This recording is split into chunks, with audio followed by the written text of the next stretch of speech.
What's up, fantastic human? Honestly, seeing you here just made my entire week brighter, and if you hit that subscribe button, I might just start doing a happy dance behind the camera.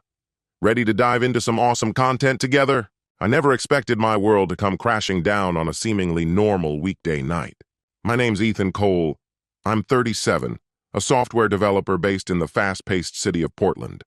At home, I was a loyal husband to my 33-year-old wife, Olivia, and a devoted dad to our daughter, Lily, who had just turned 8. To those around us, we looked like the ideal American family. We had a charming house tucked in a peaceful suburb, Saturdays filled with Lily's soccer games, and countless evenings spent together on the couch, wrapped in blankets, watching family movies. But outward appearances often mask deeper truths, and ours was on the verge of unraveling. It all began on a Thursday night, one that gave no indication anything was about to change. Earlier in the week, Olivia had mentioned a significant work function she needed to attend. These events weren't uncommon. Her job in marketing sometimes meant late dinners or networking functions. That morning, she'd kissed me goodbye before leaving, dressed smartly in a navy blouse and a pencil skirt, the picture of elegance and confidence. "Don't wait up," she said casually, flashing a quick smile. "Might be a late one." I wished her luck, not the least bit suspicious. Why would I be? In over a decade of marriage, I had never once doubted her intentions. That evening, I picked Lily up from her after-school art club and brought her home. We made a simple dinner together, grilled cheese and tomato soup, her absolute favorite. Afterward, we finished her homework and I tucked her into bed by 8:30. All the while, I felt a twinge of sympathy for Olivia, stuck at a stuffy work function while we were enjoying our warm little routine. As I read Lily her bedtime story, I imagined sharing it with Olivia later, how our daughter had tried her best to stay awake until she got home. We cherished these small, tender moments. Family meant everything to me. At least I believed it did for both of us. By 9 p.m., with Lily sound asleep, I curled up on the sofa with a book in hand. The house was silent except for the hum of the fridge and the distant whoosh of the occasional passing car. I glanced at my phone, no new messages. Probably making small talk, I thought, amused, picturing her enduring another round of business chatter. But as time ticked on, something in my gut began to shift. 10 o'clock came and went. I shot her a quick text. "Everything okay?" 30 minutes passed. Nothing. Then, just before 10:30, those familiar typing dots popped up. Her reply came, "All good, running late. Might grab a nightcap with the team. Be home soon." A wave of relief washed over me. She was fine, I was just being paranoid. Still, her message felt off, short, blunt, lacking her usual warmth. I told myself not to overthink it. There was no real reason to be worried. To keep my mind occupied, I flipped on the TV and idly channel surfed, trying to ignore the clock. It was nearly midnight when I finally heard the sound of keys at the front door. Olivia stepped inside quietly, careful not to wake Lily. I looked up and smiled despite the hour. "Hey you," I whispered. "Welcome back." She gave me a tight-lipped smile in return. Under the soft light, I noticed her makeup was smudged and her blouse was wrinkled and slightly untucked. Her cheeks were flushed. "Hi," she said in a low voice, avoiding my gaze as she slipped off her shoes. "Sorry it went so late. Dinner dragged. I shared a cab with a couple coworkers. Had to drop them off first." She rattled off the explanation quickly, as if trying to cover every possible question I hadn't asked. That in itself felt strange. Normally, she would sit beside me and recount amusing stories from her night out. Tonight, she didn't. Instead, she walked straight toward the bedroom. "It's okay," I said gently, trying to ease whatever tension I sensed. I stood to greet her with a kiss, but as I leaned in, something unexpected hit me. A scent, musky, foreign, not her usual perfume. Men's cologne, faint but unmistakable, clung to her hair and clothes. Olivia turned her head just slightly, and my kiss landed on her cheek rather than her lips. "I'm wiped," she muttered. "Just want to wash up and crash." She headed down the hallway, shoes dangling from one hand. A knot twisted in my stomach. Something didn't sit right. Her rushed behavior, her disheveled look, that lingering cologne, it all felt wrong. Still, I told myself not to jump to conclusions. She had said she dropped off coworkers. Maybe one of them wore that cologne, and it had simply transferred during the ride. She was exhausted. And honestly, after a full night of work, who wouldn't be? I tried to silence the unease creeping up inside me and chose not to push her. After a few moments, I followed her into the bedroom. She was already out of her work clothes, now wearing an oversized t-shirt, carefully taking off her earrings. Her back faced me, but in the vanity mirror our eyes met. There, in a fleeting instant, I caught a glimmer of something, worry, perhaps guilt, flashing across her face. As quickly as it appeared, it vanished. "Everything okay?" I asked softly as I stepped behind her, my hands gently beginning to knead her shoulders. Her muscles were knotted with tension. "Yeah," she replied, a bit too quickly. "Just tired, like I said. The event was uneventful. Dull speeches, same old. I'm sorry for getting in so late." I kissed her gently on the crown of her head. "It's all right. Lily tried to stay up to see you," I added. "She made you something in art class, a card." Olivia's eyes fluttered shut, and she sighed. "That's really sweet. I'll take a look in the morning. I'll say sorry to her over breakfast for missing tonight." She seemed genuinely disappointed to have missed our daughter's bedtime routine. Her sincerity made me feel ashamed for doubting her, even for a moment. This was my wife, the woman I'd built a home and a future with. Maybe I was just overthinking. Bad days happen. We crawled into bed, and I wrapped my arms around her. Her body leaned against mine, but she held herself rigid, as if bracing. In the silence of the dark room, I lay on my back, staring into the nothing above. Still, that nagging feeling wouldn't let go. Something about her explanation didn't quite sit right. Eventually, Olivia's breathing settled into the deep rhythm of sleep. She was out.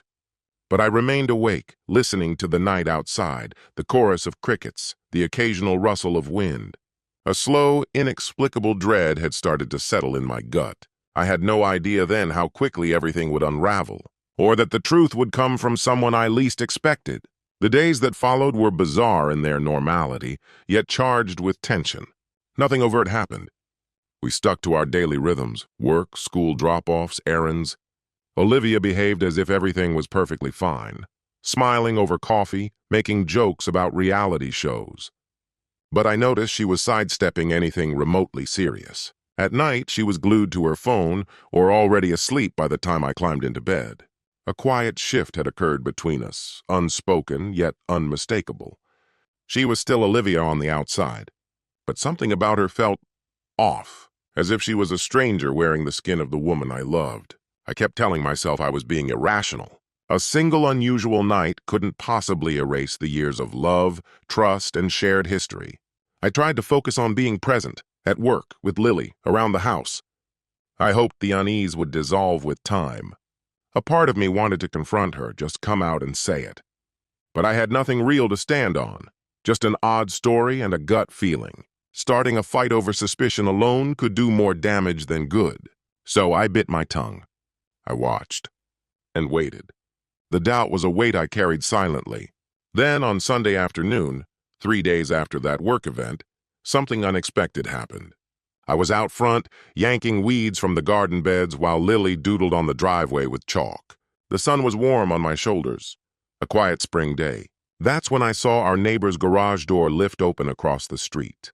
Sam Richardson, middle-aged, easygoing, lived directly opposite us. He drove a cab around the city and was the kind of guy who always had time for a chat about football or local news. He strolled over now, cap on his head, wearing a familiar grin. "Hey, Ethan!" Yards looking sharp, he called out. Lily ran over to show off a butterfly she'd drawn in neon pink. Sam bent down and admired it like it was a masterpiece. We exchanged a few words about the weather and Lily's artwork. Then Sam's expression shifted, like he just remembered something. "Oh, meant to say, I saw Olivia Thursday night, gave her a lift home." My heart stuttered. I forced a calm smile and nodded, pretending it was no big deal. "Really?" "Small world," I said as casually as I could, though my hand had clenched tightly around a bunch of weeds. "She mentioned a work thing downtown. What are the odds you were her driver?" I gave a short, awkward laugh. Sam chuckled too. "Yeah, I was wrapping up my shift. Just happened to be by Westfield Avenue. She flagged me outside that new French place. What's it called? Le Jardin, I think. Looked like she'd had a couple of drinks, so probably smart to grab a cab. He went on, talking about the coincidence and how lucky it was he'd been in the area. But I barely heard the rest. Westfield Avenue. That was nowhere near her office. Nowhere near the hotel conference center her company usually booked for functions. And Le Jardin? I knew that place. It wasn't some corporate hangout. It was upscale, elegant, romantic. The kind of restaurant you take someone special to, not the site of a bland networking event. I swallowed the lump forming in my throat and maintained a pleasant expression. Really? That's interesting, I said, managing a casual tone. She hadn't offered much in the way of specifics, just mentioned that things went late and she shared a cab with some colleagues. Sam arched a brow. A shared ride? He repeated. Nah, it was just her and me in the cab. No one else. He paused, maybe catching the brief flicker of emotion on my face. I ducked down quickly, pretending to yank out another weed, anything to avoid his eyes. My heart was pounding now, the beat rising in my ears. Yeah, Sam continued, lightly scratching at his jaw. She got in alone and told me to take her straight home. Didn't ask for any other stops. Barely said a word, actually. Just sat staring out the window.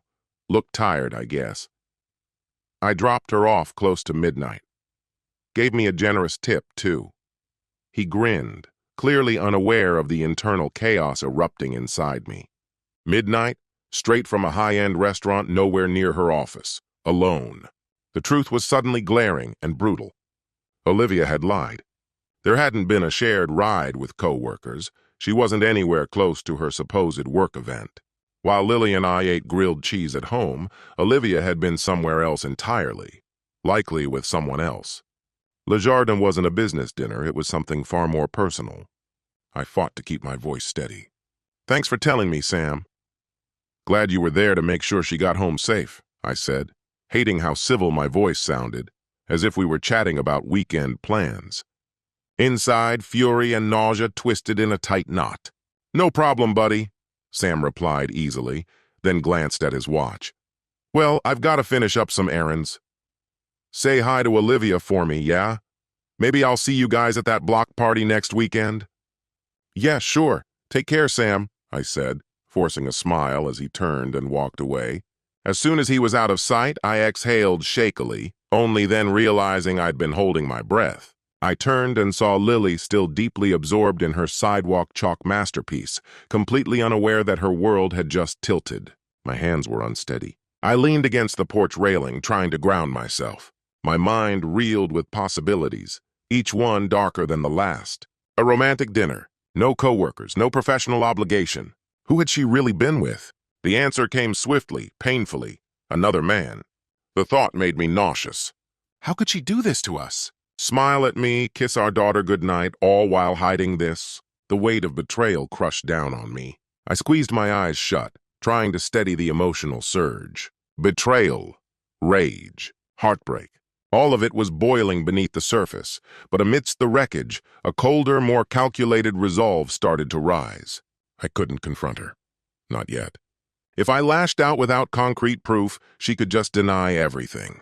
She might weave another lie, and I'd be left questioning my own sanity. No, I needed clarity. I needed facts. And a plan. I took a slow breath and looked down. Lily had stopped drawing and was staring up at me, concern shadowing her small face. You look sick, Daddy, she said softly. I forced a reassuring smile and knelt beside her. I'm okay, sweetheart.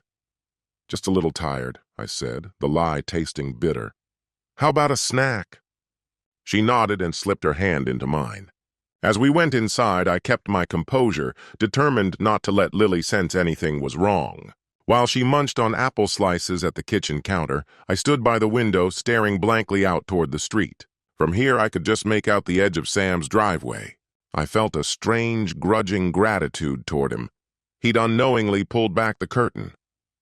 Without his comment, how long would I have stayed in the dark? How long would Olivia's charade have continued unchecked? A new, more unsettling thought surfaced. What if this wasn't a one-time slip? What if Thursday night was part of something bigger? Something ongoing? The chill in my blood deepened. I thought back. Had there been other late nights? Other vague plans I hadn't questioned? One memory surfaced, Olivia mentioning a girls' night a few weeks back. She rarely went out without me, and I'd encouraged her. Now I wondered if even that had been a smokescreen. My fists clenched, nails biting into skin. No more assumptions. No more being naive. I needed the truth, all of it. But to get it, I'd have to play the part of the unsuspecting husband. If she was willing to betray our family, then I'd return the favor by catching her in the lie. That night, I moved through our routine like a man possessed. I made dinner. I played with Lily. I smiled like nothing was wrong when Olivia came home from a quick grocery trip. She said she'd gone to stock up for the week, another convenient excuse to disappear for an hour. I couldn't be sure if she'd actually been shopping. But when she walked in, I saw it. She was watching me carefully. Subtle, but present, like she was testing the air for danger, and I gave her nothing.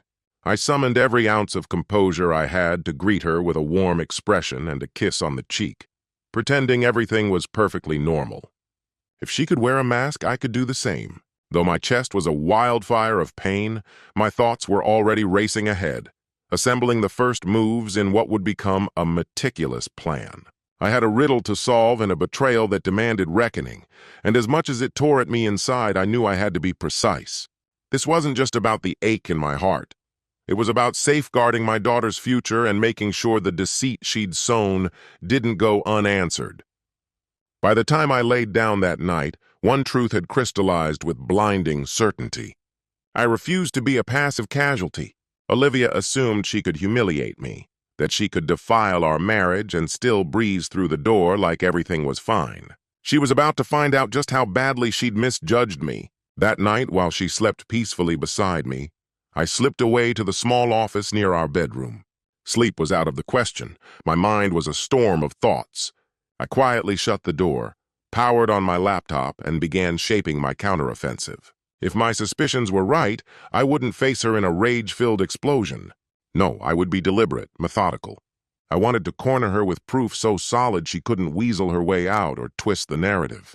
My fingers trembled as I opened a blank document and started mapping out every step I needed to take. My training as an engineer kicked in. This wasn't just emotional. It was a system problem to analyze and solve. I broke my strategy into goals, giving myself a framework to operate from. Collect undeniable proof of the affair. I had Sam's story about the cab ride, but that alone wouldn't be enough. I needed hard evidence. Her messages, her call history, or, ideally, catching them red-handed. I wanted facts that couldn't be denied. Gain financial and legal leverage. Before she even suspected I was on to her, I'd quietly audit our finances and get a top-tier divorce lawyer involved. I had to protect both my assets and my daughter's future. I was determined to fight for custody and retain what I'd built. Orchestrate a public reveal. I wouldn't confront her in private. I needed a setting where witnesses, people important to her, could see the truth unfold. That way denial wouldn't be an option. Exploit guilt and public humiliation. Catching her off guard, surrounded by others, would strip her of any chance to play the victim. I wanted her stunned, ashamed, so shaken that she wouldn't dare contest the separation or the custody arrangement. Shield Lily from the fallout. My daughter's well-being was the highest priority. I'd do everything in my power to protect her from the chaos, and I'd show that I was the stable, trustworthy parent she needed. Confront the other man. If someone else had helped destroy my family, I wouldn't let him walk away untouched. I didn't know who he was, yet. But when I found out, I would make sure his life was impacted just as he'd upended mine. Whether through revealing his actions to those close to him or disrupting his career, I would act. I leaned back, scanning the list over and over. It was a strange blend of heartbreak and empowerment, seeing my response laid out in clear, logical steps. This wasn't about lashing out. It was about reclaiming control. And I was determined to follow through. The first step was evidence. If Olivia had truly been unfaithful, she must have left behind a trail. My heart beat with a cocktail of dread and resolve as I recognized the next move. Check her phone. It felt wrong, violating her privacy like this. Under normal circumstances, I never would have even entertained the idea. But she had shattered the foundation of trust between us. Any guilt I might have felt evaporated in light of that betrayal. Though the hour was late, I cracked the door to our bedroom. She lay sleeping, her breath slow and steady. Her phone rested on the nightstand, just inches from her hand. I crept quietly to her side of the bed, praying that the floorboards didn't creak beneath me. My heartbeat roared in my ears as I gently picked up her phone and backed out of the room, easing the office door shut behind me. At my desk, I unlocked the device. We'd always shared our passcodes as a gesture of trust. The irony hit me like a slap. The screen lit up. I took a breath and began scanning her messages. Most of it was routine. Chats with her mother about the weekend, group texts with colleagues discussing work. But one thread stood out instantly. It was from a number that wasn't saved in her contacts. Where her name should have been, there was only a string of 10 digits. Her last message to the number had been sent on Friday morning, just hours after her late night out. Had a great time. We'll figure something out soon. Missing you. The words hit me like a punch. Missing you. My breath caught in my throat. I scrolled upward, fingers unsteady, heart pounding. The exchange wasn't extensive. It felt calculated, careful. Earlier that week, she'd written, "Work thing Thursday night. I'll see you after." Each word sank like a stone in my stomach. The response had come quickly. "Can't wait. I'll book us a place." Reading those texts was like being sliced open with cold steel. No direct mention of love or intimacy, yet the message was unmistakable. She'd used a work event as a cover for a planned rendezvous, and there was talk of a room, clearly a hotel. My insides twisted with nausea and heartbreak. Still, I forced myself to read more, documenting every word, screenshots of the full exchange just in case. I found messages going further back, weeks old. 2 weeks earlier, the number had sent, "Last time was amazing. Need to see you again." She had replied, "Soon, I swear, just need a reason." I felt sick to my core. This wasn't a one-off mistake. It was deliberate, ongoing. She was plotting time to see him, inventing lies to do it. My hands trembled so violently I nearly dropped the phone. As a precaution, I took photos of the conversation using my own phone and emailed them to a newly created private email, an account she didn't know existed. I needed redundant proof somewhere unreachable. But who was the man behind those texts? The number didn't ring any bells, but the implication was loud and clear. One name surfaced in my mind. Mark Sandoval, Olivia's boss. She spoke of him often, always with admiration. He held a senior role in marketing. Mid-40s, married, polished, charismatic. The kind of man who knew how to charm a room. I'd met him once at a holiday function 2 years ago. Tall, sure of himself, just a bit too polished. At the time, I thought nothing of it. Just polite conversation. Now, the memory played back differently. I remembered how quick he'd been to refill her glass, how close they'd stood in the crowd. Too close. Had I overlooked it then? I needed proof that the number belonged to him. A quick online search of the area code told me it was local, but if the number was his work or personal cell, it might not be publicly listed. Then I recalled something obscure, a contact list passed around during that same holiday party. Something about carpool coordination or event planning. Maybe, just maybe, it had his number. I rifled through the home office, digging through drawers cluttered with old mail, expired coupons, and loose documents. Eventually, in a folder of aging holiday cards, I found a wrinkled printout. Marketing department, holiday contact sheet. It was from 2 years ago. My eyes scanned the list. Mark Sandoval. And right beside his name, there it was.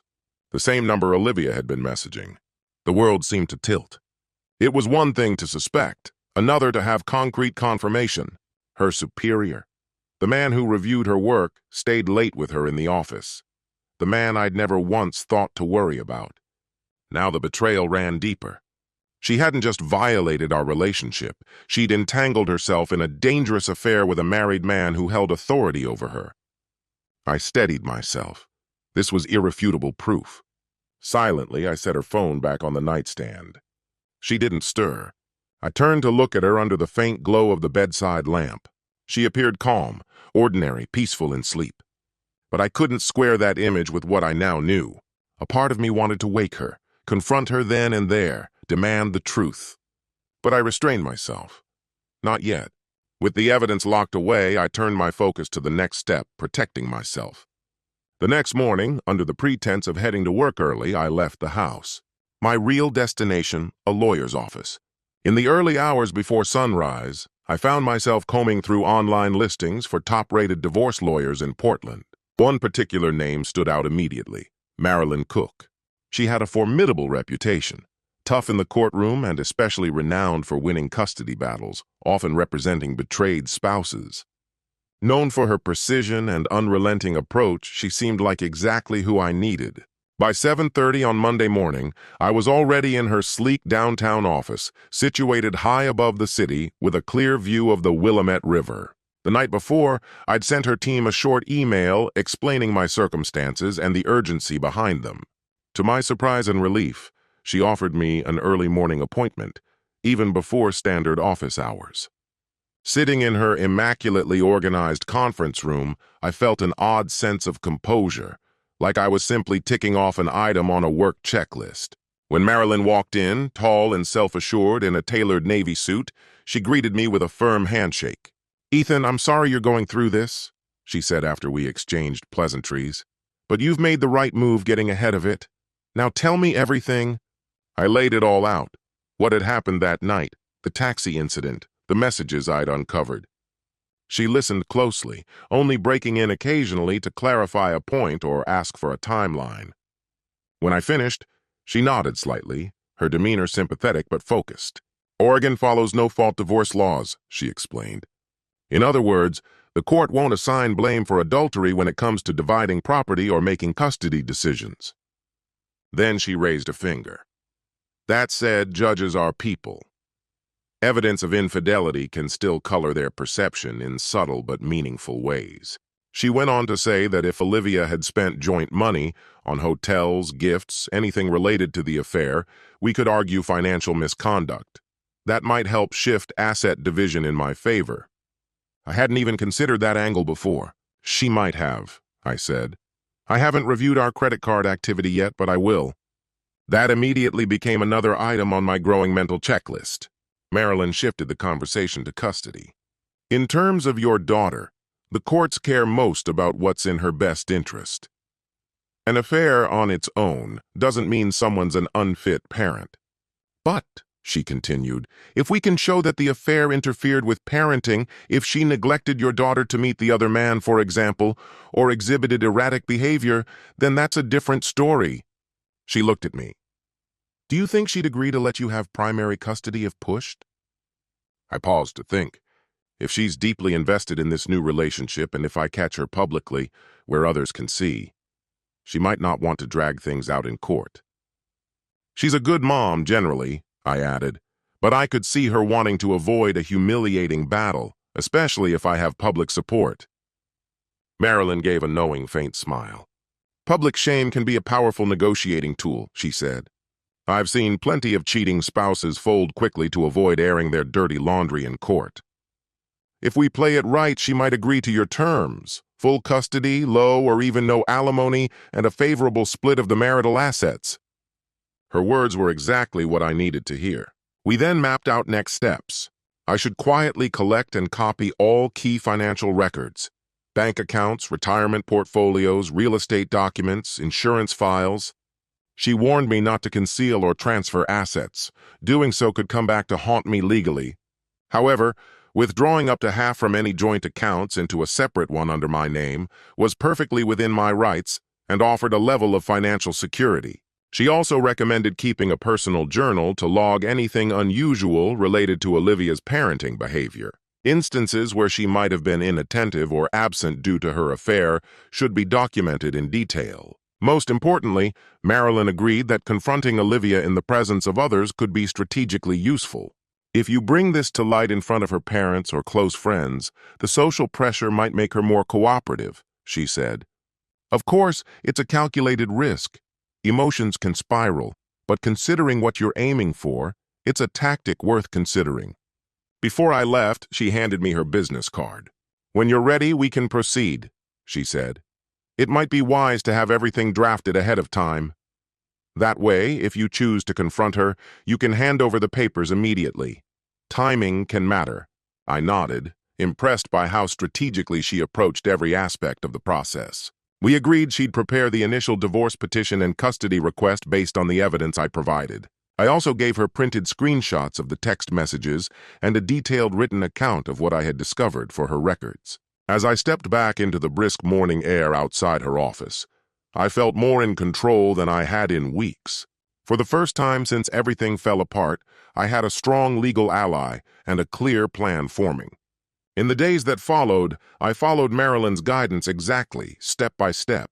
Most nights, once Olivia was either asleep or busy elsewhere in the house, I would quietly retrieve our bank and credit card statements, meticulously combing through them for anything that felt out of place.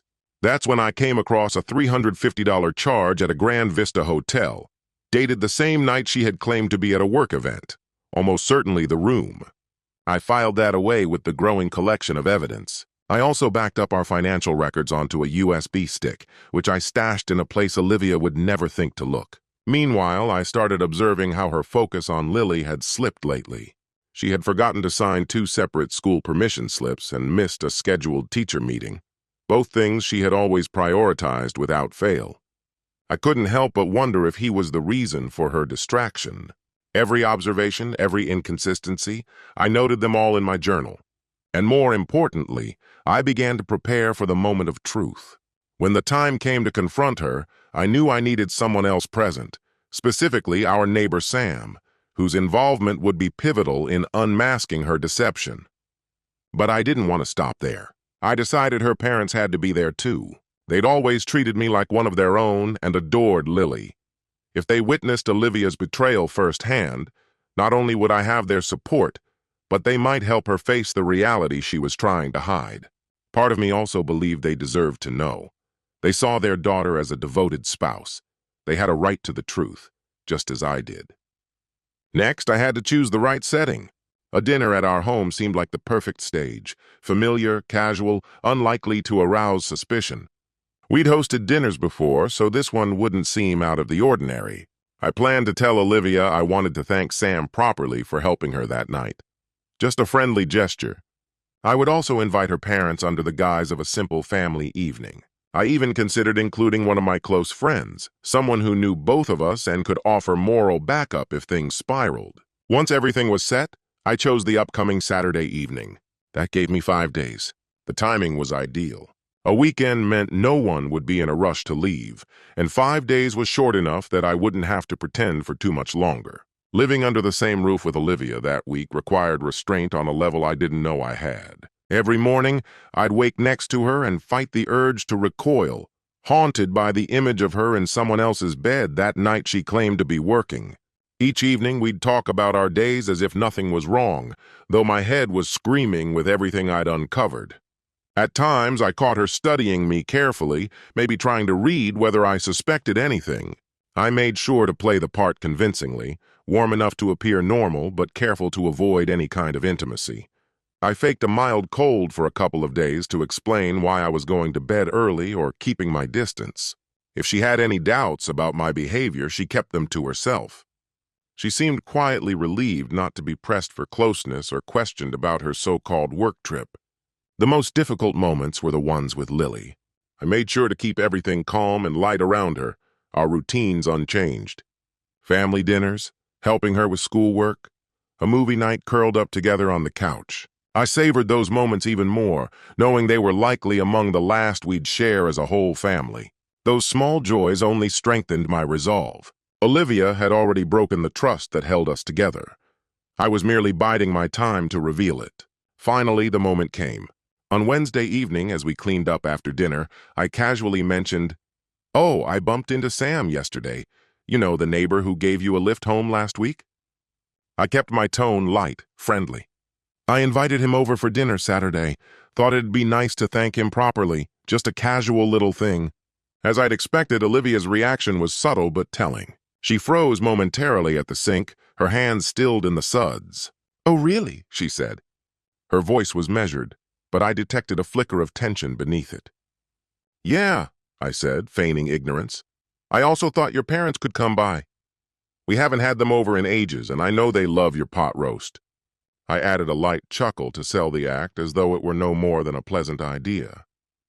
She turned off the tap and dried her hands, finally turning to face me. There was a guarded look in her eyes. "That sounds nice," she said. trying to sound cheerful. "I'm sure they'd enjoy that." She forced a smile. "I just hope I can pull off a decent pot roast." "I'll help," I offered with a wave, "or we can keep it simple." Then, with calculated ease, I added, "I already told Sam you'd make your famous apple pie for dessert." That part was a lie. I just wanted to give her something to focus on, something familiar and comforting. Baking always helped her relax. She gave a soft, almost nervous laugh. "Of course you did." "All right," she said finally. "Sounds fun." I could practically hear her thoughts racing, wondering if Sam had said something to me, trying to read between the lines. But since I played it cool, casually mentioning him, even joking, she might have convinced herself that the secret was still safe. For now. Maybe she assumed I hadn't caught on that her version of events didn't match what she told me. Or perhaps she was still clinging to the illusion that her deception hadn't been uncovered. Regardless, she went along with the plan, albeit with a hint of unease. By Friday, everything was in place. Marilyn had finalized the divorce documents and sent them over, leaving it up to me when to sign and serve them. All financial records were duplicated and securely stored. My proof, the screen captures, the hotel bill, and Sam's expected statement, had been collected and distributed. One copy with my attorney, another hidden safely at home. Olivia's parents had confirmed they'd be joining us for dinner and were genuinely enthusiastic about the invitation. Sam and I had already touched base. I framed the dinner as a simple gesture of gratitude, casual, nothing official. I deliberately left him in the dark about my true motives. I wanted his reactions to be real, unfiltered, when everything unfolded. I'd also asked David, my closest friend, to come. He'd known both Olivia and me for years. I told her he just wanted to catch up, and it would help balance out the group.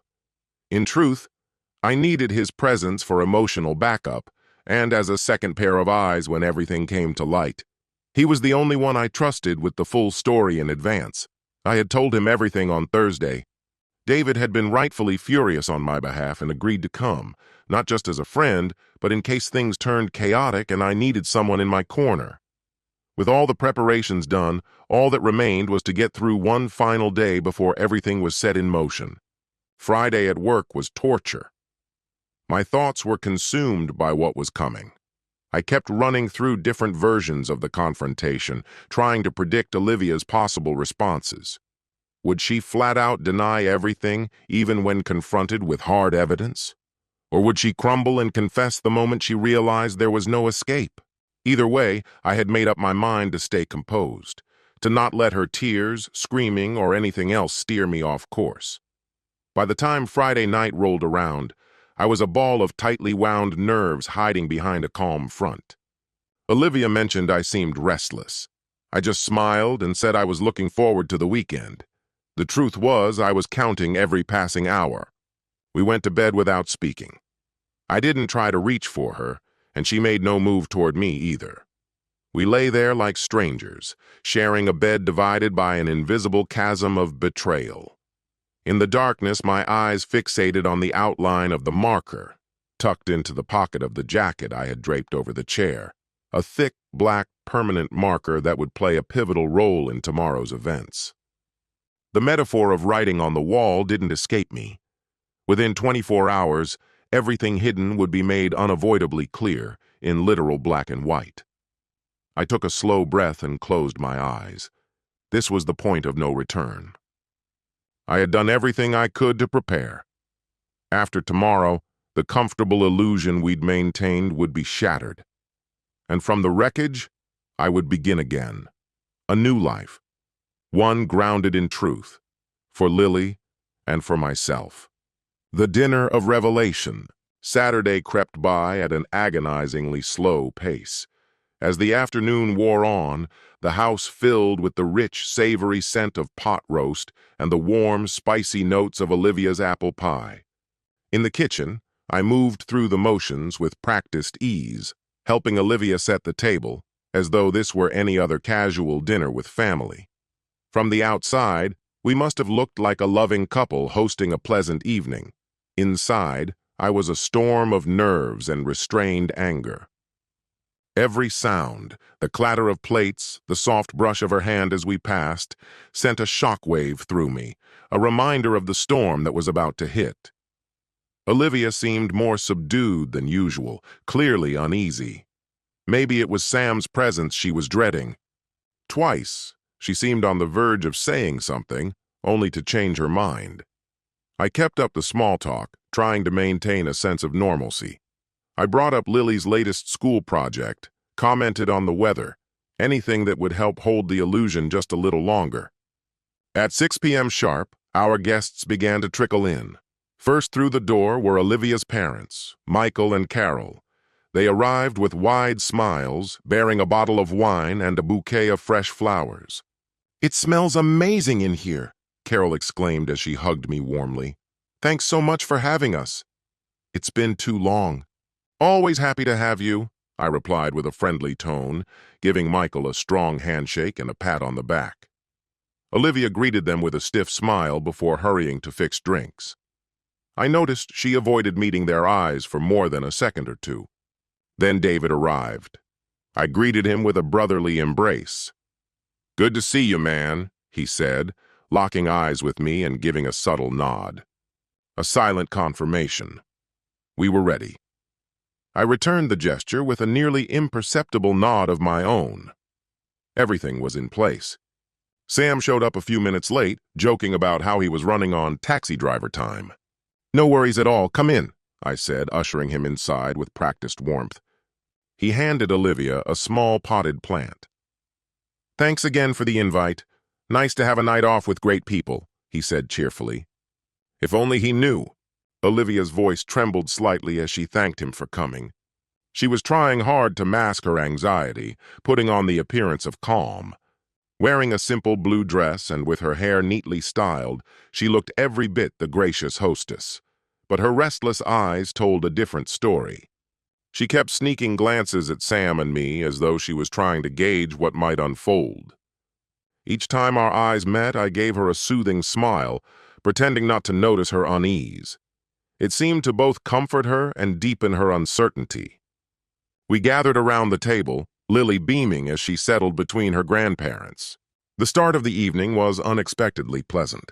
I slipped easily into the part of devoted husband and courteous host. Conversation stayed light. Michael launched into a tale about his latest fishing excursion. Carol cooed over Lily's drawing, which she proudly showed off. David chatted with Sam about the local sports teams. And Olivia? Olivia mostly observed, offering polite laughter when needed, her presence quiet but strained. Her smile didn't quite reach her eyes, and her hand reached for her wine glass more often than necessary. Her gaze hovered near Sam, clearly bracing herself in case he slipped and said something he shouldn't. Then, during a pause in the chatter, Sam turned to her casually. "Olivia, did you get home okay the other night?" he asked. "You left your event pretty late, didn't you?" I caught a small jolt from Olivia beneath the table, her foot twitching, possibly kicking his by mistake or in alarm. She gave a small, uneasy laugh. "Yes," she murmured. "Thanks again for the ride, Sam. I really appreciate it." I kept my eyes on her. A flush had risen along her neck, subtle but telling. To everyone else, she might have just seemed embarrassed by the attention. But I recognized the look. It was fear. Wanting to keep her calm and off guard, I stepped in smoothly. "We were lucky you happened to be nearby, Sam," I said with a light chuckle. "She might have been stuck downtown all night otherwise." "Happy to help?" Sam replied with a grin. "Right place, right time." He had no idea what he was tiptoeing through, and I needed to keep it that way, at least for a little while longer. Dinner went on. The plates were cleared, the pot roast having been well received. Olivia's mother couldn't stop praising how tender it had turned out. "Dessert time?" I said, catching Olivia's eye. "Ready for your famous pie?" She gave a small nod. "Sure," she said, standing to retrieve it. But her calm was fading, her movements tighter now. A faint layer of perspiration shimmered at her hairline. I rose, offering to help cut and serve. It gave me the perfect excuse to follow her into the kitchen and to make my next move. In the kitchen, as she lifted the pie from the counter, I placed a hand gently on her arm. "Everything all right?" I asked, my tone low and warm. You seem a little on edge." She blinked, caught off guard, then gave a short, forced laugh. "Oh, I'm fine," she said quickly. "Just a long day of cooking and cleaning. You know how it is." She kept her focus on the pie, carefully slicing it without meeting my gaze. I leaned in slightly, keeping my voice just above a whisper. "Is that really all? Nothing else on your mind?" For a split second, the knife stilled. Then she looked up, eyes wide, studying my face. "What do you mean?" she asked, cautious. I smiled, taking the knife from her with practiced ease, playing the supportive husband. "I mean, you're doing amazing. Just breathe," I said smoothly. "I'll finish in here. Go enjoy yourself with the guests." Uncertainty flickered behind her eyes, relief maybe, or suspicion, but she nodded and carried the plates back to the dining room. As soon as she was gone, I let out a slow breath.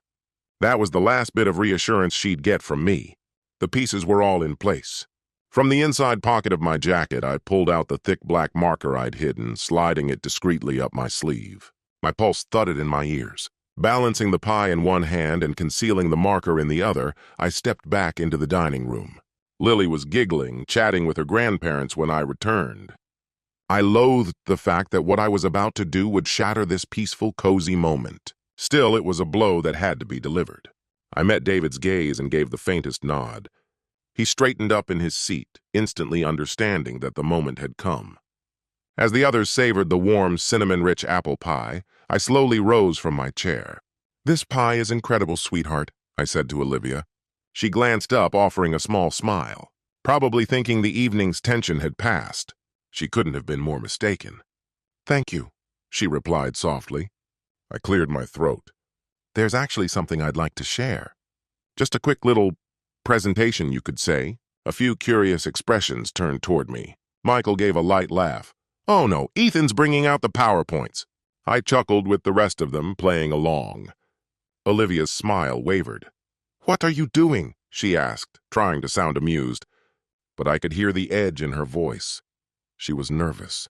Rather than respond, I walked toward the bare stretch of pale wall behind the table, making sure I was in full view of everyone seated. I snapped the cap off a marker with purpose. "Ethan!" Olivia's voice wobbled slightly. I turned to face them all. My heart thundered in my chest. But outwardly I was calm, calmer than I had a right to be. "I promise I won't keep you long," I said. "But this is something I need to show you." With deliberate precision, I began writing on the wall. 11:48 p.m., April 17th. The black ink stood out sharply against the light wall paint. A few people gasped. Carol lifted her hand to her mouth in disbelief, stunned that I was writing on the wall. Olivia pushed halfway out of her seat, alarm spreading across her face. "What are you doing?" she demanded. I ignored her and continued writing. "Le Jardin Bistrot, Westfield Avenue." "Ethan, please stop," Olivia said, her voice now high and thin with panic. She moved a step closer. "Sit down, Olivia," I said coldly, turning to look directly at her. For the first time that evening, I allowed the chill in my tone to come through. She stopped, clearly shocked by the shift in my demeanor. "Ethan, what is this?" Michael, her father, finally spoke, a mixture of worry and confusion in his voice. The room had gone still. Olivia's breath came in ragged bursts, the only sound in the space. I turned back to the wall and added one last line, pressing the marker hard. "Taxi fare, 27.80. All you could hear was the squeaking of the marker and the ticking from the dining room clock. I stepped back, marker in hand, and examined what I'd written. Just 3 short lines, meaningless to a stranger, but to my wife they were a bombshell. Carol broke the silence first. What does that mean?" she asked, her voice unsteady. I capped the marker with a click and turned back toward the table. My eyes landed on Lily. Her big brown eyes stared up at me, full of confusion and a trace of fear. Watching Daddy write on the wall and speak in such a strange, cold way, my heart tightened. I softened my expression for her. "Sweetheart," I said gently, "why don't you take your pie into the living room and watch some cartoons? I'll come join you in a little bit." "But why?" she asked, glancing around at the grown-ups' faces, sensing the tension. Carol quickly stood, instinctively protective. "Come on, Lily Pad," she coaxed, using her usual nickname for her. "Let's find something fun for you to watch." She threw me a worried look. I gave her a small nod of thanks. Once Lily was out of the room and the sound of the television floated in from down the hall, I finally let the truth break loose. 11:48 p.m., April 17th, I said, pointing to the first line on the wall. That's when my dear wife got into a taxi last Thursday night. I turned toward Olivia. She hadn't moved. One hand still gripped the chair behind her like it was keeping her upright. She looked completely stunned, paralyzed. Le Jardin Bistro, Westfield Avenue, I continued, motioning to the second line. That's where the cab picked her up. Not at her office. Not from a corporate dinner, but from a fancy French restaurant across town. A visible wave of shock passed through the room. Sam's expression shifted, from confused to something grimly aware. Across the room, David sat stiffly, arms locked, jaw clenched tight. Olivia's father had gone ghostly pale. "What is he talking about, Olivia?" Michael's voice was low, laced with disbelief. Olivia opened her mouth, but no words came. She shook her head slowly, as if trying to erase the moment by sheer will. She stammered, but I didn't let her finish. "Taxi charge.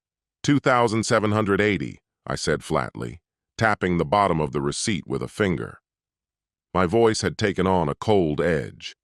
That's what Sam billed for a ride, directly from Le Jardin to this house.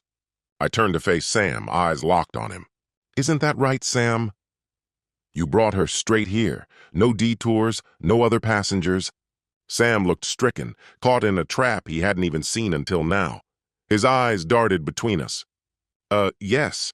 I think that's correct," he muttered, faltering.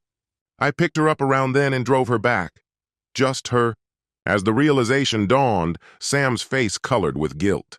A choked noise came from Olivia's throat, part gasp, part sob. "How could you—" She started toward me, fury flashing beneath her panic. "How could you do this to me?" "How could I?" I snapped, the lid finally blown off the pressure cooker of my restraint. "No, Olivia, how could you?" I flung the marker onto the table with a sharp flick. It skittered off the edge and clattered onto the hardwood in the sudden silence. "You stood there and lied to my face, lied to everyone here. Work function, right? Dropping off your colleagues after some dinner?" I stabbed a finger at the wall, where the receipt now looked like a verdict. "You were at Le Jardin, feasting, drinking, laughing, while I was home with Lily. And we both know damn well you weren't alone after that so-called dinner." At that, Olivia's eyes widened in shock, glassy with tears. Her composure cracked. "Ethan, don't! Please!" she begged, her voice breaking. "Not like this! Not in front of—" "Yes, exactly like this," I thundered, gripping the back of my chair so hard my knuckles whitened. I had sworn to stay in control, but 10 years of love and trust had just gone up in flames. My restraint burned away with them. Everyone here deserves to know. Your parents who thought they raised a woman of integrity, our friends, our neighbor, they have a right to the truth, and so do I. Michael pushed up from his chair, face drawn tight. "What truth?" he demanded. "Olivia, what the hell is he talking about?" She covered her mouth with a trembling hand. Mascara-streaked tears spilled down her cheeks. "Dad, she whispered but couldn't go on. I didn't wait. I filled the silence, each word like a dagger. "She's been cheating," I said bluntly, venom on my tongue. "That night there was no company function, no work dinner. She was with someone else. After Le Jardin, they got a hotel." Carol gasped, hand clutching her chest. "Oh my God!" Michael looked staggered, like the floor had shifted beneath him. He reached for the table to steady himself. David reached out instinctively to support him, his hand on Michael's back. "That's not true!" Olivia screamed suddenly, her voice rising in desperation. "He's lying!" "I only went for drinks. That's it. Nothing happened." I laughed. It was empty and bitter with no humor at all. "Nothing happened?" I echoed. "Really?" My hands were trembling as I pulled out my phone, fingers twitching with fury. "You recognize this?" I asked, voice now eerily calm. I held the phone high, the screen glaring bright. A screenshot, plain as day, of her texts with Mark, legible even at a distance. Olivia's eyes locked on the image. She let out a wretched cry and lunged toward me. "Please stop, don't—" Too late. "Work dinner Thursday. We'll meet after I read aloud," my voice rising over her sobs. "And can't wait. I'll book a room. That was his reply. I took a step toward her. She stumbled backward, nearly toppling a chair behind her. Want me to keep going? I snarled. How about last time was amazing? I need you again from your lover boy or your reply soon, I promise. Working on an excuse. Carol looked on in horror, tears slipping down her face. Oh my God, she kept murmuring. Oh my God. Michael's features twisted into something furious, something broken. He turned away from Olivia like he couldn't bear the sight. Olivia was in shambles now, sobbing uncontrollably, her whole body shaking. Ethan, please, she wept, trying to reach me. I'm sorry. I didn't mean for you to find out this way. Find out, I roared. You weren't ever going to tell me, were you? My voice shook with years of pain, long buried, now erupting. You were just going to keep lying, sneaking, gaslighting me if I ever suspected. Make me think I was paranoid. The heat of betrayed love flushed through me, scalding. Was it worth it, Olivia? I spat. Destroying our family, for him, that lowlife? It just happened, she sobbed, her voice cracking beneath the weight of her tears. I didn't know how to stop it. I was going to end it. I swear I was. Disgust twisted through me as I shook my head. That night wasn't going to be the last, not with what you were planning. You were already lining up the next time. My tone turned to ice, calm but final. But it is over now. I'm finished. This marriage is done. The silence that followed was suffocating, the truth hanging in the air like smoke from a fire that had burned everything down. Olivia crumpled, her cry fractured and raw as she buried her face in her hands. Everything was falling apart, and she had no one to blame but herself. Sam had been a statue through the confrontation, but now he slowly rose from the chair, visibly shaken. Ethan, he began, his voice low. I'm sorry, man, I didn't know. I feel awful. He turned toward Olivia, disbelief and shame written all over his face. Jesus, Olivia, he muttered, unable to finish the sentence. I gave Sam a slight stiff nod. You couldn't have known. Actually, I should thank you. If you hadn't brought up that night, I might still be in the dark. Sam lowered his gaze, clearly wanting to disappear. Maybe I should go, he said hesitantly. That's up to you, I replied, regaining a bit of composure and adjusting my shirt. We're almost finished here anyway.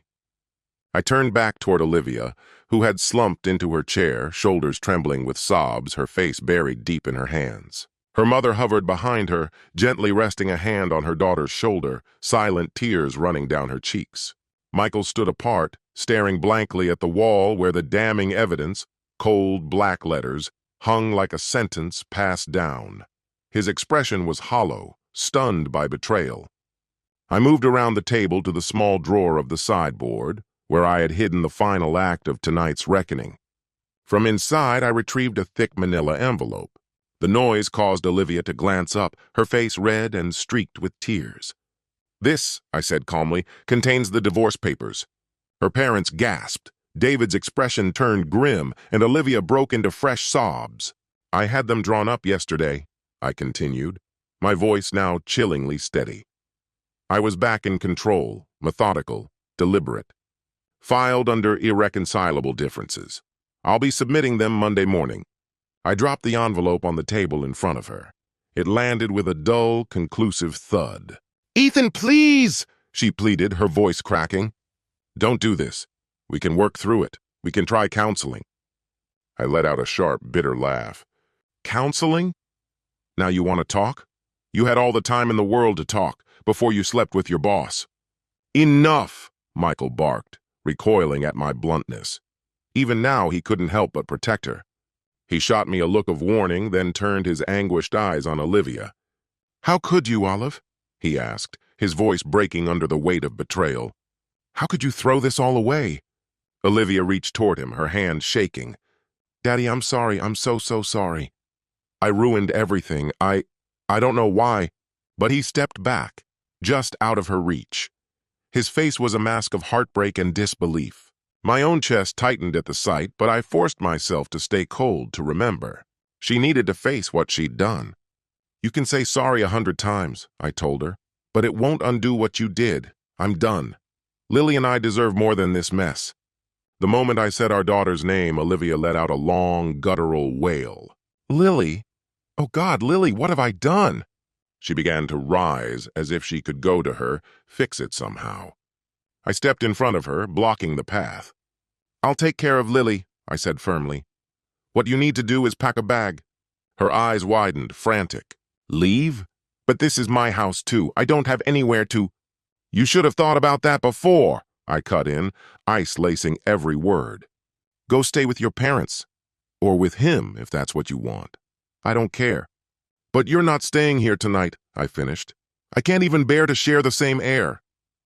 Olivia's eyes darted wildly, searching for something, anything to hold on to. Her mother, Carol, reached out and gently took her by the arm. Come stay with us tonight, honey, she murmured, her voice cracking as tears streamed down her cheeks. You need to go now. Olivia resisted, turning back toward me, her eyes pleading. Ethan, please, can we just talk tomorrow, just the two of us? Her voice broke apart with sobs, barely making the words coherent. I'll do anything. Please. She was shaking, breath catching between hiccups and gasps for air. I looked at her, face hard, unmoved. There's nothing left to say, Olivia. Just arrangements to make. My tone eased slightly, just enough to maintain civility. For Lily's sake, I'll keep things respectful. But don't mistake that for leniency. I'll be seeking full custody. I let that land before continuing. And considering what you've done, I don't imagine the court will see you in a favorable light. She shook her head wildly, panic overtaking her. No, please don't take Lily from me. Don't do this. Her body gave out, collapsing into Carol's arms, her legs no longer able to support her. That plea, it pierced through me. Despite everything, the idea of separating a mother from her child was almost too much. But I reminded myself of the betrayal, the messages, the lies. You should have thought about Lily before you destroyed this family, I told her, each syllable deliberate and cold. Carol and Michael began guiding their daughter toward the hallway. Olivia was unraveling, whispering apologies through sobs, alternating between remorse and desperation. The scene was almost too painful to watch, almost. But my anger dulled any compassion that might have surfaced. Sam quietly slipped out with a murmured, I'm really sorry. Take care, clearly wanting to escape the wreckage. I didn't stop him. David lingered for a moment, uncertain whether to stay. I'll reach out later, I said, grateful for his support but needing solitude. He nodded, offering a quick, firm hand on my shoulder before stepping outside, casting a final, sharp look back at Olivia. In the entryway, Michael had already retrieved her coat and handbag. Suddenly, Olivia pulled free from her parents and rushed toward me.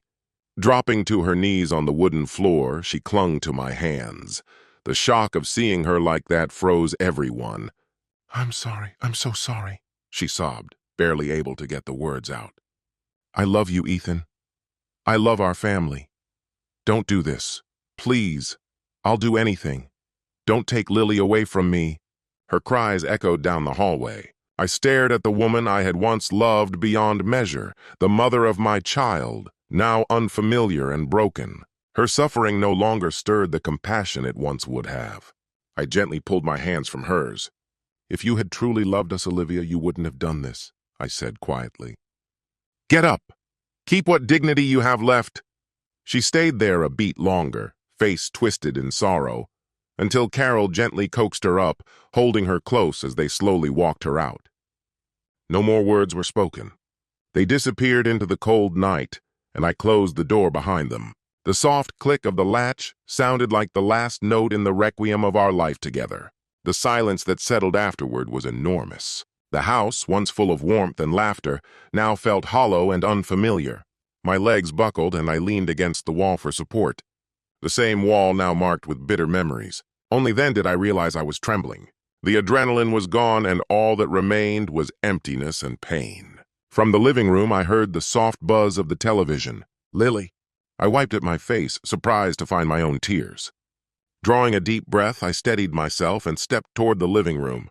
She stood just inside the doorway, not paying attention to the cartoons. Her small, uncertain eyes lifted to meet mine. Daddy. Why was Mommy crying?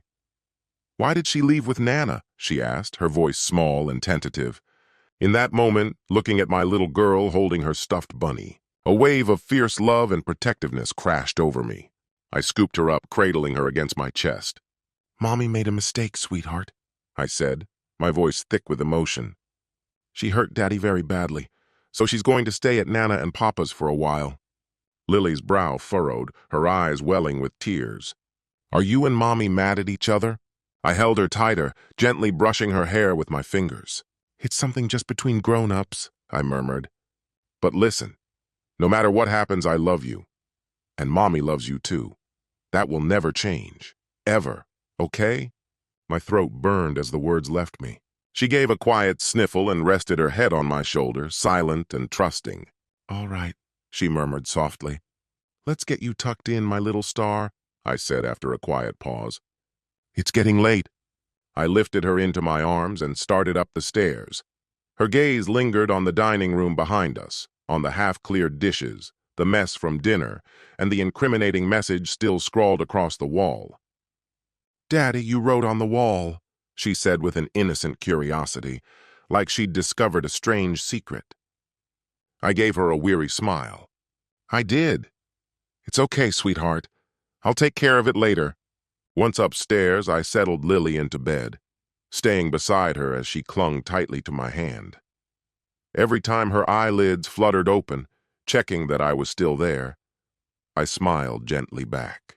"I'm here," I whispered each time, repeating it like a promise, until she finally drifted into a calm and steady sleep. When I was sure she was resting soundly, I carefully slid my hand free and stood up. My limbs felt impossibly heavy. A glance at the clock showed it was nearly 10 p.m.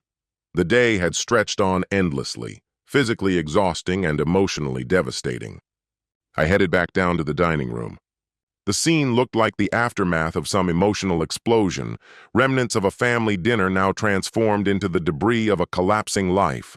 Plates with half-eaten pie, chairs pushed askew, a crumpled napkin on the floor, a stain on the tablecloth.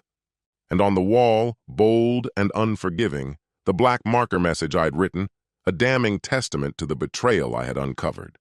The sight hit me like a fresh blow. Those words. They cut deeper now than when I first scrawled them. In the surge of rage, I hadn't stopped to absorb the full weight of what had happened. Now, with the house shrouded in silence, the truth began to sink in. 10 years of love and trust, shattered. The woman I had once imagined a lifetime with was gone, and the fantasy I had clung to, destroyed. The grief threatened to spill out of me in a scream. But I held it in. Instead, I walked over to the wall and picked up the marker again. There was one last thing I needed to add. Something final, something symbolic. Just beneath the taxi fare, my proof of her infidelity, I wrote in deliberate strokes, "Truth." I capped the pen, laid it gently on the table, and sank into a chair. I decided to leave the writing there for a while, a raw, honest scar left visible. Like chalk lines on the floor of a crime scene, it felt right that the truth should linger, if only for a little while. Eventually, I rose and began clearing the table, moving with mechanical precision. Something about the rhythm of cleaning brought a strange kind of peace. One dish at a time, one fork, one glass, I began restoring order to the room, even as my mind churned with the chaos that lay ahead. This was the climax, yes, but not the end. The fallout had only just begun. I had won the first round. I had the evidence, the support of family, solid legal counsel. But what lay ahead would be slow, painful, and full of unavoidable conflict. Telling more loved ones, sorting legal matters, helping Lily understand the fracture in her world. It would be a long, hard road. Still, as I looked around at the now spotless dining room, a grim determination settled in me. "We're going to be okay," I told myself, picturing Lily's sleeping face. "I'll make sure of it." The aftermath. In the days and weeks that followed, the gravity of it all settled in like a cold front that refused to lift. There was no simple part to any of it, but I approached it the same way I'd approached everything else, with clear focus and quiet resolve. On Monday morning, as promised, I filed for divorce. By the end of that week, Olivia had been officially served through her lawyer. She left our home and moved in with her parents, who, to my surprise, offered their full support to me. They were devastated, yes, but furious at her. From then on, Olivia and I only communicated through lawyers and brief, emotionless texts, mostly about Lily's schedule. Whatever warmth had once been between us was gone. We were now reduced to cold exchanges and echoing silences. As for custody, if it could even be called a battle, it wasn't much of one. Whether it was guilt, remorse, or exhaustion, Olivia didn't contest my request for primary custody. Maybe she knew she had no moral standing to fight. Maybe her parents persuaded her not to drag Lily through more turmoil. Through her lawyer, she suggested generous visitation rights, but agreed that Lily would remain full-time in my care, in our home. Seeing that written-down official brought a wave of relief I hadn't known I was holding back. Of everything, this mattered most, that Lily's world could remain intact, that I could be her anchor. Financially, I took the same careful approach. With the help of Marilyn Cook, my attorney, we documented everything: bank accounts, property, credit cards. And as we did, the full picture of Olivia's deception became clear. Hotel stays, lavish meals at out-of-the-way restaurants, jewelry I never saw. Each expense was another knife twist, but they also served as ammunition. Marilyn made it clear we were prepared to go to court for financial misconduct. Olivia had used marital funds to support her affair, and we had the records to prove it. Perhaps to avoid public embarrassment or under her lawyer's counsel, Olivia gave up the fight. The settlement was one-sided in my favor. I kept the house, retained full ownership of my retirement accounts, and took the lion's share of our savings. She waived any claim to spousal support, either out of shame or because her attorney knew we'd expose everything in court. In the end, I took control of nearly everything we had jointly owned, not because I was driven by greed, but because I felt it was the only way to restore a sense of justice. Anger played a role, too. My goal was simple: to leave her with as little as possible, a silent message that choices come with consequences. Throughout the legal process, I wore a mask of quiet determination. Every sit-down with attorneys, every facilitated meeting, I met her with a cold, detached stare. She seemed diminished, a faded version of who she had once been. Her eyes were often lowered, her frame thinner, like the weight of everything had physically shrunk her. Sometimes she'd cry softly during meetings, especially when we discussed Lily or had to make decisions about who would keep what from our shared life. Cars, furniture, even sentimental things. I didn't flinch. Each time I saw her break, I thought of the nights I held our daughter while she sobbed for her mother, or the feeling in my gut when I discovered those texts. I hardened. I'd vowed there would be no reconciliation, and I kept that promise. My focus then turned to Mark Sandoval, the man who helped dismantle the life I'd built. My retaliation was swift and methodical. I began by compiling everything I knew: his full name, where he worked, his job title. A few quiet questions asked through someone we both knew confirmed what I suspected. He was married with 2 sons in high school. That knowledge reignited my fury. He hadn't just crossed a line with a coworker, he'd betrayed his own family too. Around 2 weeks after my world fell apart, I sent an anonymous package to Mark's home. Inside were printed copies of the worst text exchanges between him and Olivia. I didn't black out names or numbers. I included a short typed letter, nothing emotional, just a few lines stating that his wife deserved to know the truth about what her husband had been up to. I never found out exactly what happened after that, but rumors from Olivia's workplace made their way to me. Word was, Mark's wife filed for divorce soon after receiving the package. I felt a cold sense of vindication. He had helped destroy my family. Now his was unraveling too. But I didn't stop there. Under a fake name and using a burner email, I sent a message to their company's HR department. I phrased it as a concerned third-party tip. A senior manager was involved in a relationship with a subordinate. I attached names and the same incriminating evidence. Their corporate policy explicitly prohibited relationships where power dynamics could come into play, even if the relationship appeared consensual. Liability, perception, and ethics all came into question when one person had authority over the other. It didn't matter if they were in love. To the company, it was a lawsuit waiting to happen. They acted fast. Within weeks, Mark was quietly asked to step down. Not long afterward, Olivia also resigned. Maybe it was guilt. Maybe it was shame.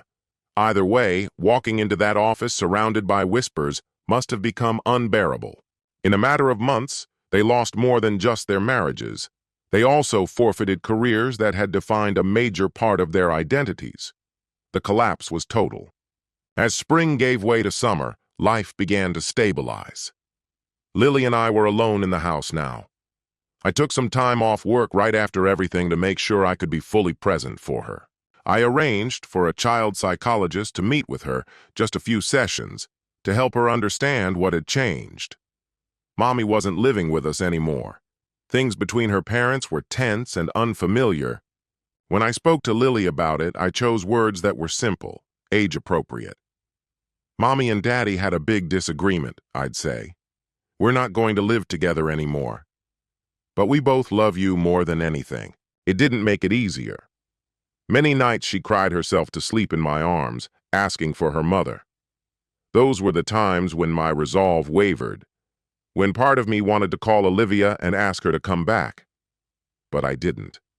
I knew that reuniting just to make things feel temporarily better would only mask the deeper fractures. Lily deserved more than a patched-up version of the past. She needed stability and truth, not a household held together by denial. To her credit, Olivia made an effort to maintain her bond with Lily. She reached out regularly, asking to see her. I hesitated at first. My anger hadn't faded, but I never wanted to weaponize custody or punish Lily by keeping her mother away. We eventually settled on a routine. Olivia could visit Lily at our home twice a week during the afternoons, while I remained nearby. Every other weekend, she could take Lily to her parents' house, but only during the day. I refused overnight visits at first. Whether it was lingering spite or genuine concern about Olivia's mental state, I wasn't ready to trust her with that responsibility yet. Over time, as she proved consistent and careful during visits, I eased the restrictions. Still, each handoff between us was strained. Olivia would show up, eyes lowered, barely speaking. I let her in without small talk. While she played with Lily, I stayed in the backyard or kept myself busy indoors. I wanted them to have space, but I had no interest in conversation. A few times she tried to talk about us.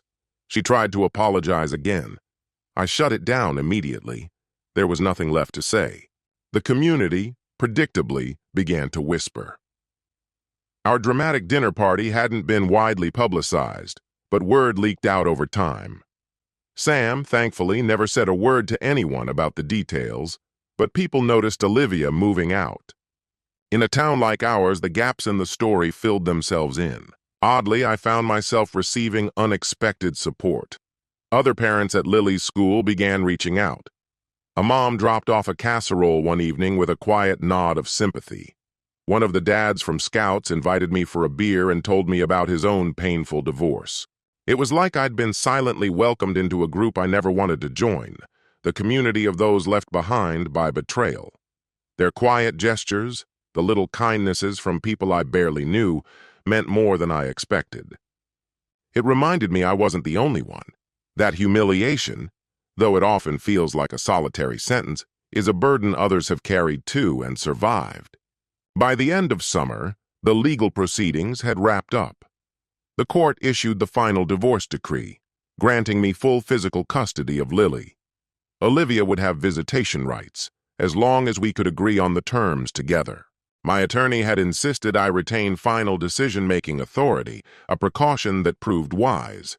The division of our assets leaned significantly in my favor, and the judge approved it without hesitation. It was, after all, an uncontested settlement. Before concluding, He looked directly at both of us with the weight of the courtroom behind his words, urging us to put Lily's well-being ahead of our personal grievances and maintain civility. I responded clearly, "Yes, Your Honor," while Olivia, eyes glassy with emotion, nodded silently and wiped her cheeks. Outside the courthouse that day, as we walked to our cars, Olivia approached me. We stood there for a beat, our divorce papers freshly signed, the silence between us full of unspoken things. Her eyes were rimmed in red, but she held herself with a quiet resolve. "I know you won't ever be able to forgive me," she said softly. I want you to know I'll regret it forever. And I'll do whatever it takes to be the mother Lily deserves, if you'll let me." I looked at her, holding back words for a moment.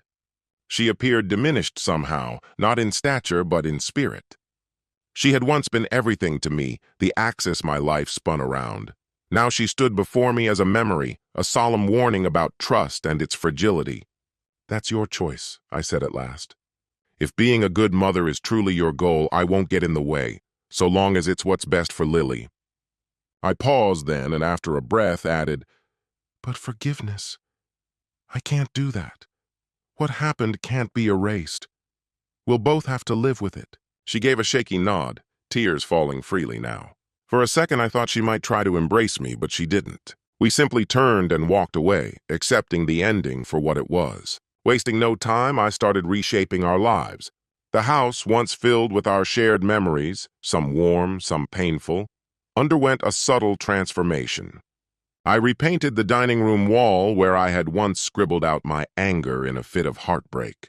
The words in black marker disappeared under layer after layer of soft cream, the space taking on a gentler tone. Lily helped, blissfully unaware of what we were covering up.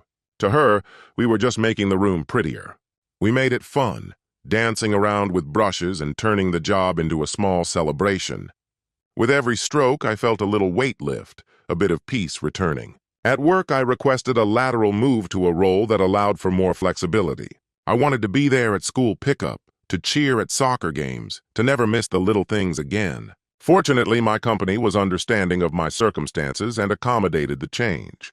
Adjusting to life as a single dad wasn't without its trials. I learned how to braid Lily's hair before school, planned actual meals instead of falling back on takeout, and juggled meetings around bedtime stories and soccer cleats. It wasn't perfect, but I was present, and that mattered more than anything.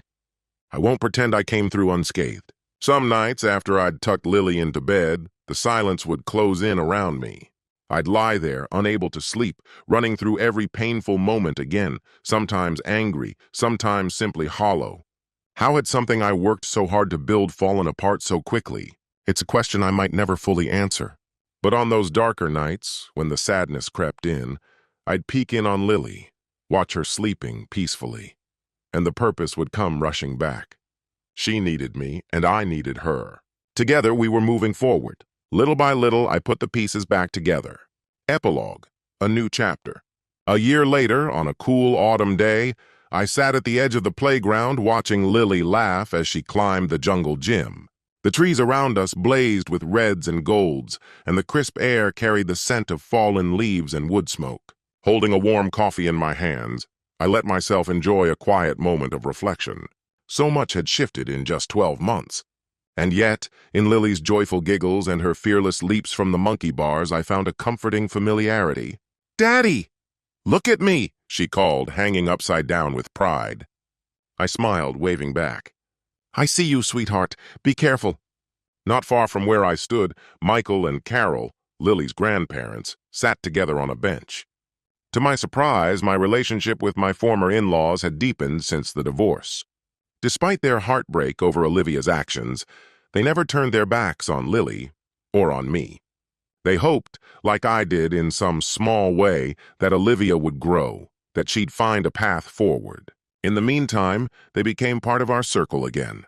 It was a different life than the one I once imagined, but it was ours now, and it was enough. What mattered most to me was how deeply they cared for Lily and how unwavering their support had been. Not long after everything unraveled, Michael pulled me aside, his voice heavy with remorse. "I'm sorry for what she put you through, son," he said. "You'll always be part of this family." In that moment, I realized I wasn't just ending a marriage. I was holding on to a family that had chosen to keep me in their lives. If anything, their warmth toward me only deepened. Olivia wasn't here today. She still spent consistent time with Lily, and we had settled into a rhythm that worked. Predictable, stable, something Lily could depend on. Over the past year, Olivia had stuck to the parenting schedule without fail. No last-minute cancellations, no dramatic outbursts. When she was with Lily, she was present, kind, and nurturing. I kept a respectful distance during drop-offs and pickups. We exchanged short civil messages about school functions or doctor visits. The fire between us had cooled. The fury had faded, though it hadn't been replaced with anything resembling closeness. I didn't expect it ever would be. Still, we'd reached a kind of workable peace, for Lily's sake. As far as I could tell, Olivia was trying to rebuild her life. She'd landed a new role at a small marketing agency outside the city and was still living with her parents, saving toward a place of her own. Our conversations remained strictly about Lily. On the rare occasions we spoke beyond logistics, she kept things formal, maybe even overly polite, as if stepping beyond those boundaries might stir up something best left buried. Maybe she was right. I didn't mind. The distance kept things simple. Mark Sandoval, on the other hand, had completely vanished from my life. After his forced resignation and the end of his marriage, he apparently moved out of state. That news came from someone we both once knew, but I never looked into it. I didn't care where he went. The last I'd heard, his ex-wife had secured a large settlement and primary custody, an outcome eerily similar to my own. I couldn't help but notice the poetic justice in it all. It felt like life had evened the score, and I had no need to revisit it further. I took a slow sip of my coffee, letting the warmth sink in. If someone had told me a year ago that I'd reach a place of calm, I would have laughed in disbelief. But somehow I was nearly there. The rage that once consumed my nights had mostly burned out. Every now and then it sparked, like when I stumbled across an old photo of Olivia and me in happier days, or sat alone at a parent-teacher meeting explaining our situation. Those moments still carried a sting, but the ache passed quickly. What remained was something gentler. Hope. Healing had arrived in ways I hadn't anticipated. It came with Lily's bedtime routine, her quiet, "I love you, Daddy," whispered as I tucked her in. Those words mended what was left of my brokenness. It came through friendships, old pals who roped me into weekend basketball games, neighbors who invited me to cookouts. They reminded me that life could still be full, still joyful. It even came in smaller, solitary victories, like the day I fixed our bathroom sink on my own, something I might have once asked Mark to help with, back when we were still on speaking terms. I remember the moment the final washer clicked into place, the drip stopping completely. It was minor, but I felt powerful, independent. Slowly, I began to rebuild my sense of self. Trust, though. That's been harder to reclaim. I'm not ready to date, not yet. The idea still feels strange, distant, a little scary. Sure, I've made small talk with other single parents at the playground or school events. Smiles are exchanged, nothing more. Maybe one day, but there's no need to rush. For now, my world feels full enough. It's Lily, her grandparents, my close-knit group of friends, and the steady rhythm of the honest life we've been piecing together from what was left behind. "Daddy, can we get ice cream on the way home?" Lily's voice snapped me out of my thoughts. She ran over, her face glowing from play, a few strands of hair loose from the ponytail I'd tied that morning. I brushed them back from her face. "Ice cream? Didn't you just have a juice box?" I teased. Her grin was all mischief and charm, and I couldn't help but laugh. "All right, but only if Nana and Papa want some too." I turned toward her grandparents. Carol laughed. "Oh, we're always in the mood for ice cream." Michael gave a thumbs up. Lily squealed and ran off to grab her things, giddy. I stood and stretched, meeting Carol's eyes as she offered a soft smile, one laced with both sorrow and gratitude. And I understood. We'd all been through the worst of it. But somehow we were still here, scarred maybe, but still standing. I took in the view one last time as Lily rushed back, her little backpack swinging behind her, chattering about which flavor she'd choose. The sun had started to dip, casting a golden haze over the park. Shadows stretched long across the grass, and the leaves shimmered like they too were exhaling. A sincere smile slowly formed on my face. This wasn't the future I'd once imagined. Gone were the daydreams of a flawless life with Olivia, no picturesque house, no storybook ending. But in its place was something more authentic, something earned through struggle.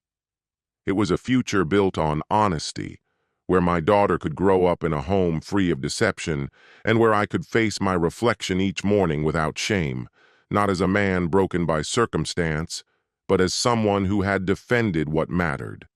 As we made our way to the parking lot, Lily bounced ahead, hand in hand with her grandparents, while I lingered a few steps behind. The crisp breeze of autumn filled my lungs, and with it came a sense of release. The burden that once overwhelmed me now seemed a distant shadow. That chapter was closed. Justice had found its way through the chaos. Those who had cast darkness over our lives had received what they were due. And now, all that remained was this: a father and his daughter stepping into a life grounded in truth and love.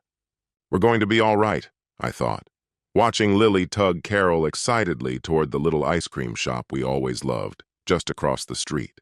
And for the first time in what felt like ages, I believed those words completely.